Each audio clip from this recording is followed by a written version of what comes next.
तो शाहीन बाग के आगे लौट के बुलडोजर घर को आए। एक तो मैं समझ नहीं पा रहा हूं शाहीन बाग में आज जो पूरी प्रक्रिया हुई बुलडोजर को लेके, उसकी वजह क्या थी, उसका मकसद क्या था।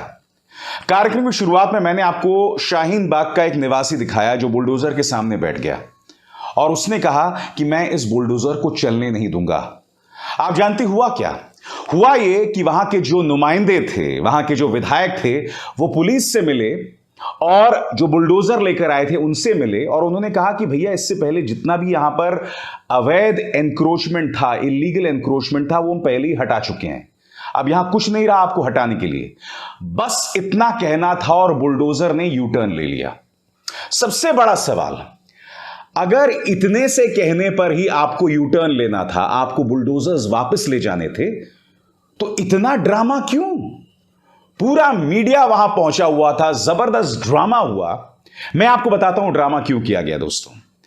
क्योंकि मुश्किल से वहां से एक पेंट करने वाला रंग रोगन फ्रेम हटाया गया, 3-4 जो अस्थाई ठेले होते हैं उन्हें हटाया गया।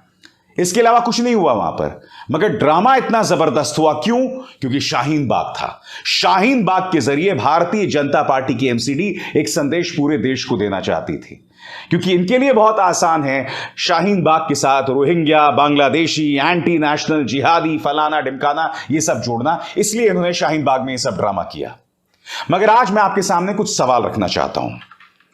वो व्यक्ति जो बुलडोजर के सामने बैठा हुआ था, वो अपने वजूद की बात कर रहा था, मगर उससे भी बड़ा सवाल आज मैं आपके सामने कुछ रखना चाहता हूं। सबसे पहले दोस्तों मैं आपको ये तस्वीर दिखाना चाहता हूं। आप देख सकते हैं बुलडोजर जो है एक फ्रेम है, उसके सामने खड़ा हुआ है। यह फ्रेम किस लिए इस्तेमाल होता है दोस्तों? यह फ्रेम इस्तेमाल होता है बिल्डिंग पर पेंट करने के लिए, ठीक है। इसी फ्रेम पर बैठकर मजदूर जो होता है वो बिल्डिंग पर पेंट करता है। अब बुलडोजर पहुंच गया इसको गिराने, जैसे कि यह अवैध निर्माण हो, ऐसा नहीं था। बाद में इस बुलडोजर की जरूरत भी नहीं पड़ी। नतीजा क्या हुआ कि उसी दुकानदार ने उसे गिरा दिया, जैसा कि एनडीटीवी की खबर कह रही थी। मैं ये समझना चाहता हूं कि जेसीबीज मंगवाए आपने, पुलिस मंगवाई, इतना खर्चा, इसकी जवाबदेही किसकी है? किसकी है जवाबदेही बताइए? ऊपर से पापा की परी भी पहुंच गई। ये वही पापा की परी हैं दोस्तों जो जहांगीरपुरी भी पहुंची थी। जहांगीरपुरी भी पहुंची थी पापा की ये परी। उस वक्त भी सुप्रीम कोर्ट का आदेश आ गया था, बावजूद उसके बुलडोजर चल रहे थे। पापा की इन परियों और गुल्लुओं ने यह सवाल बिल्कुल नहीं किया वहां पर कि सुप्रीम कोर्ट के आदेश के बावजूद आप क्यों कार्रवाई कर रहे हैं। इन पत्रकारों ने यह तक सवाल नहीं पूछा कि सुप्रीम कोर्ट का 2017 का आदेश है जो साफ तौर पर कहता है कि जब तक आप लोगों को पुनर्स्थापित नहीं करते उससे पहले आप उन्हें नहीं हटा सकते।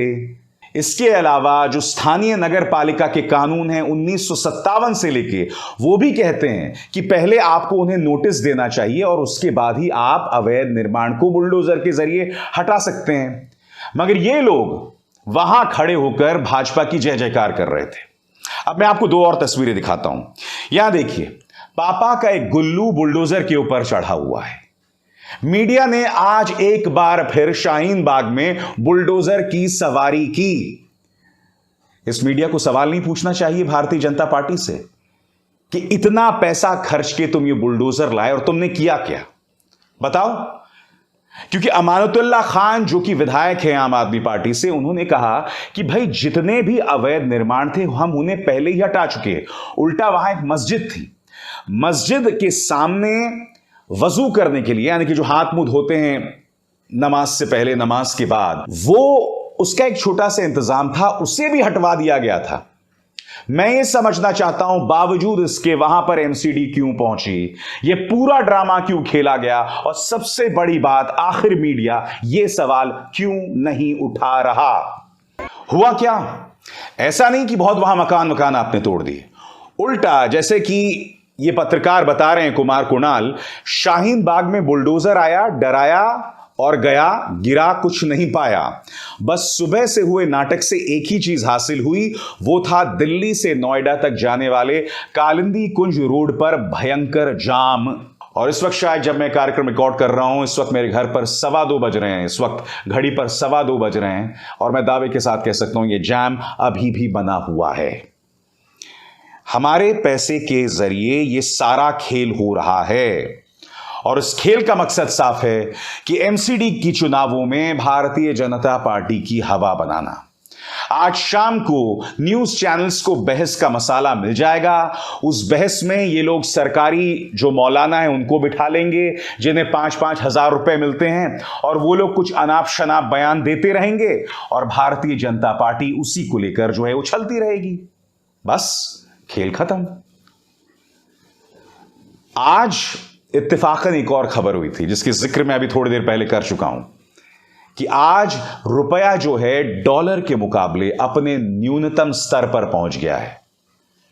मैं पूछना चाहता हूं, क्या इन्हीं तमाम मुद्दों से ध्यान भटकाने के लिए शाहीन बाग में बुलडोजर चलाया गया? जब इतनी आसानी से आपकी अमानतुल्लाह खान से बात हो गई और उसकी बात को सुनकर आप बुलडोजर वापस ले गए, तो यह ड्रामा करने की जरूरत क्या थी? बताइए। आप ये नहीं समझ रहे हैं, इस देश की जनता आप ये नहीं समझ रहे हैं कि आपकी बुद्धि का क्या इस्तेमाल किया जा रहा है, आपकी सोच की तौहीन भारतीय जनता पार्टी किस तरह से कर रही है। ऐसे फजूल के मुद्दों को बड़ा बनाया जा रहा है। मीडिया के तमाम संपादक और बड़े बड़े एंकर्स जो हैं वो जो हैं उतर जाते हैं। और ये क्या था मुझे बताइए। आपने अक्सर सुना होगा दोस्तों कि नगर पालिका आई है, नगर पालिका आई है। ये इससे ज्यादा कुछ नहीं था। नगर पालिका आती है, छोटे मोटे जो एनक्रोचमेंट्स होते हैं उससे हटाकर वो चले जाते हैं। आज उससे ज्यादा कुछ नहीं था, मगर इस पूरे मामले को इतना ज्वलंत किया गया। उल्टा बुलडोजर के पहुंचने की जरूरत ही नहीं थी क्योंकि पहले ही तमाम अवैध निर्माण हटाए जा चुके थे। फिर भी यह सारा ड्रामा किया जा रहा था। इनका मकसद साफ है कि समाज के अंदर एक बार फिर किसी ना किसी मुद्दे के जरिए सांप्रदायिक सौहार्द को बिगाड़ा जाए, हिंदू मुस्लिम की खाई को और गहरा किया जाए और उसके अलावा कुछ नहीं। मैं ये नहीं समझ पा रहा हूं दोस्तों, आखिर किसके हित में है कि इस देश में माहौल हमेशा अस्थिर रहे? किसके हित में है कि जहां पर माइनॉरिटीज के बसेरे हैं वहां पर इस तरह की अराजकता बनी रहे? मैं ये समझना चाहता हूं किसके हित में है। आपको क्या लगता है, अगर लगातार इस तरह से माहौल को अस्थिर किया जाएगा तो आप और हम जिस माहौल में जी रहे हैं क्या वो बेहतर होगा? मुझे बताइए ना, आज की इस पूरी कार्रवाई से क्या हासिल हुआ? कुछ भी हासिल नहीं हुआ। कोई जरूरत नहीं था इतना बड़ा ड्रामा करना, मगर इस ड्रामा में न सिर्फ भारतीय जनता पार्टी शामिल थी बल्कि बेहुदा और बेशर्म गोदी मीडिया के जो पापा की परियां और छोटे मोटे जो गुल्लू थे वो भी वहां पर दिखाई दिए। कितने शर्म की बात है। और हासिल कुछ नहीं हुआ। लौट के बुलडोजर घर को आए। और ऐसा नहीं है दोस्तों, ये पहली बार हो रहा है। शाहीन बाग को अस्थिर करने की कोशिशें एक अरसे से जारी हैं।